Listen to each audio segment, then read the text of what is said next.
اپنے معاشرے کے اندر یہ غور کرنا چاہیے, اپنے فرینڈشپ سرکل میں غور کرنا چاہیے کہ اگر ہمارا کوئی بھی دوست اس طرح ہمیں بے راہ روی کا شکار نظر آتا ہے تو بجائے اس کے کہ ہم اس کو اس کے اوپر ٹھٹھا مذاق بنائیں یا اس اتنے اہم ایشو کو. اچھا, یہ میں آپ کے پاس دوبارہ آتا ہوں کہ ہمیں یہ کیسے کرنا چاہیے اگر کوئی اس بیماری میں یا اس طرح کی جو ہے گناہ میں ملوث ہے تو ہم اس کو کیسے ایجوکیٹ کر سکتے ہیں, کیونکہ اگر وہ پہلے اس طرح کے گناہ میں ملوث ہے تو وہ مذہب کی بات اتنا نہیں سنے گا, ہم کس طرح فیملیئر ہو کے اس سے بات کر سکتے ہیں.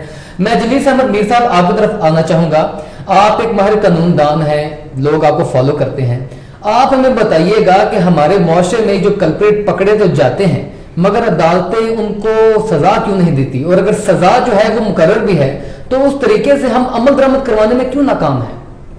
بسم اللہ الرحمن الرحیم.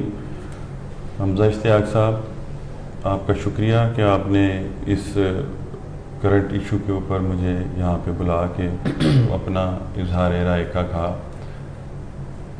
آپ شاید میں وہ جو عام فلو کی باتیں ہوتی ہیں شاید میرے پاس وہ نہ ہوں, میں آپ کے جو اس وقت کا ذہن ہے شاید اس سے کچھ اگینسٹ اپنا ویوز پیش جی بالکل دیں آپ. وہ یہ ہے کہ میں 26 سال سے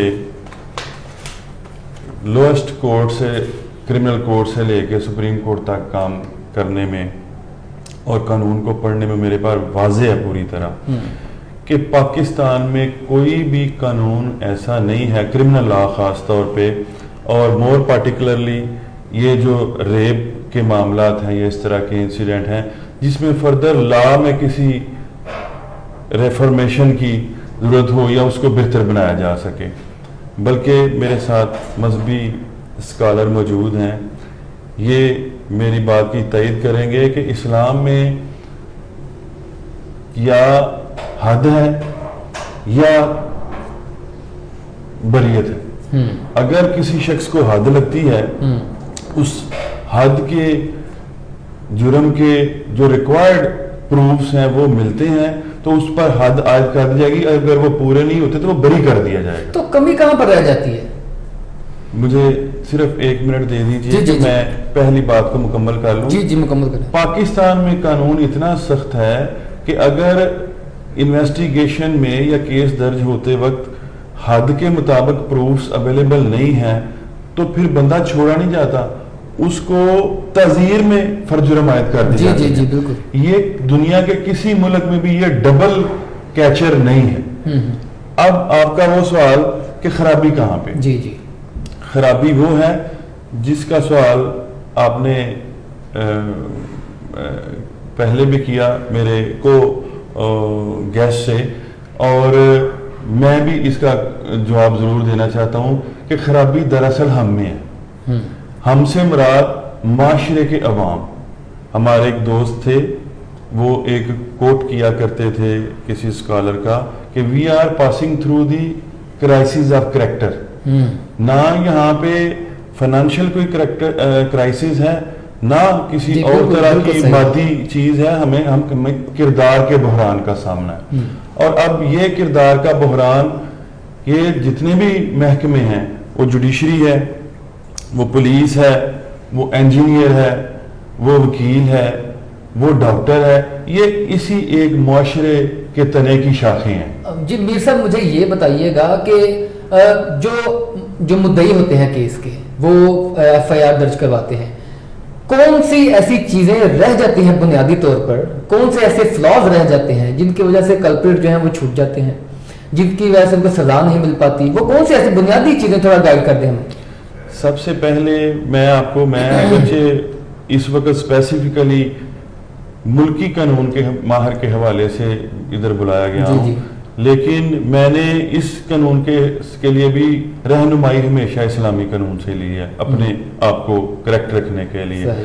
نبی صلی اللہ علیہ وسلم کی حدیث مبارکہ ہے کہ اے لوگو, تم میرے پاس اپنے فیصلے لے کر آتے ہو, تم میں سے کوئی شخص اگر اپنی چرب زبانی سے وہ چیز لے لے جس کا وہ حقدار نہیں ہے تو وہ ہرگز یہ نہ سمجھے کہ کیونکہ اللہ کے رسول صلی اللہ علیہ وسلم نے یہ مجھے چیز دی ہے لہذا میرے لیے یہ جائز ہو گئی ہے. ہرگز نہیں, وہ میرے سے جہنم کا ٹکڑا لے کے جائے گا. پھر سورہ نساء میں کلام پاک میں واضح ہے کہ اے ایمان والو سچی گواہی دو، خواہ اس سچی گواہی کی زک تمہارے والدین، عزیز رشتہ دار یا تمہاری اپنی ذات پر ہی کیوں جی نہ وہ بالکل پڑتی ہو۔ تذکر شہود کا ہے کنسیپٹ۔ اب یہ وہ جگہ ہے جو ساری خرابیوں کی جڑ ہے۔ شہادت، آپ شاہد ہیں، آپ شہادت نہ دیں، آپ اتنے مجرم ہیں جتنے آپ جھوٹی شہادت دیں۔ بالکل صحیح بات، یہ بہت اور امپورٹنٹ۔ یہی سارے کیسز کی خرابی کی وجہ ہے کہ شہادت دستیاب نہیں ہوتی۔ اب جس اسپیسیفک ریفرنس سے آج آپ نے پروگرام کیا ہے، اس کے سامنے آتے ہی ایک اسلام آباد سے وہ ایک لیڈی سائیکلسٹ کا کیس آیا۔ جی جی بالکل۔ مجھے ابھی تھوڑی دیر پہلے پتا چلا کہ انہوں نے بیان دے دیا کہ یہ میرا ملزم ہی نہیں ہے۔ اب اگر گواہی نہیں دے گا تو کورٹ کیا کرے؟ کورٹ پابند ہے، جس طرح نبی صلی اللہ علیہ وسلم نے فرمایا، اور انگلش لا جس کو ہم فالو کرتے ہیں وہ کہتے ہیں cases are to be decided on the basis of evidence. اگر بلڈنگ کے نیچے سے ایویڈنس کی بنیاد ہی سرک جائے گی تو کورٹ مجبور ہوتی ہے۔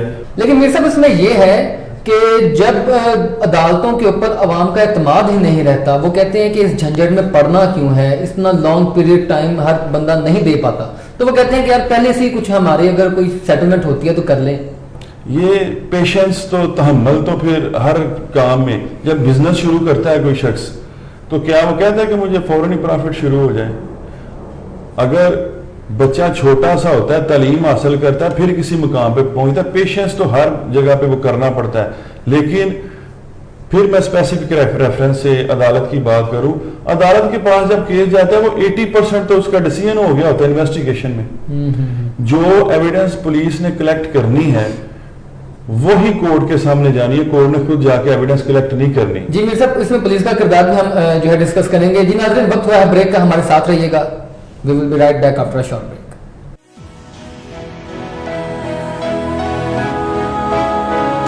خوشی ہوتی ہے جب میرے وطن سے خوشبو آتی ہے، میری محنت رنگ لاتی ہے۔ اے عرض وطن تجھے سنوارنے کی لگن ہے مجھ میں، تیرے چمن سدا یوں ہی مہکتے رہیں، تیرے گلشن سدا آباد رہیں، تیرے کھیت کی ہریالی مجھے بھاتی ہے، ہر ذرے سے ایک نئی امید جگاتی ہے۔ CKD agri.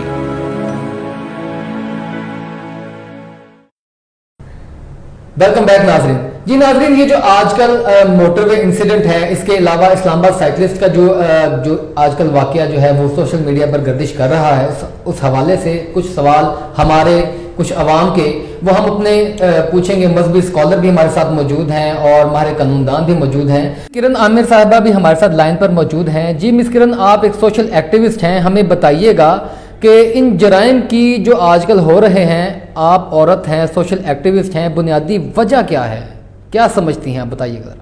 شکریہ آپ کا۔ یہ نہایت ہی افسوسناک اور شرمناک حادثہ ہے، اور اس سے صاف لگتا ہے کہ حکومت اور پولیس شہریوں کے بنیادی حقوق فراہم کرنے میں مکمل طور پر ناکام ہو چکی ہے۔ سب سے پہلے ایک انسان ہونے کے ناطے، پھر ایک عورت اور ماں ہونے کے ناطے میں اس واقعے کی سخت مذمت کرتی ہوں۔ جب سے یہ واقعہ رونما ہوا ہے، اس کے بعد سے میں کافی ذہنی طور پر اپسیٹ بھی ہوں۔ بڑے آرام سے کچھ لوگ ان جرائم کی بنیادی وجہ مذہب سے دوری پر ڈال دیتے ہیں۔ میرے خیال میں ان جرائم کی بنیادی وجہ نامناسب تربیت ہے، جو والدین کا بنیادی فرض ہے۔ تعلیم اور مذہب تو بعد میں آتے ہیں۔ ہمارے ہاں بیٹی کی پیدائش کو ایک تمغہ سمجھا جاتا ہے، لیکن اس بیٹے کی تربیت اور اخلاق پر کوئی کام نہیں کیا جاتا۔ اسے بیچ جا لاٹ دیا جاتا ہے، اس پر کسی قسم کی پابندی بھی نہیں عائد کی جاتی، نہ ہی گھر کے کام کاج میں اس سے کوئی مدد لی جاتی ہے۔ وہ اکثر گھر سے باہر رہتا ہے، جس کی وجہ سے وہ اپنے دوست احباب سے اچھی یا بری عادتیں سیکھتا ہے۔ اس لیے بیٹوں کی تربیت کو بھی ذرا اس پہ زور دیں۔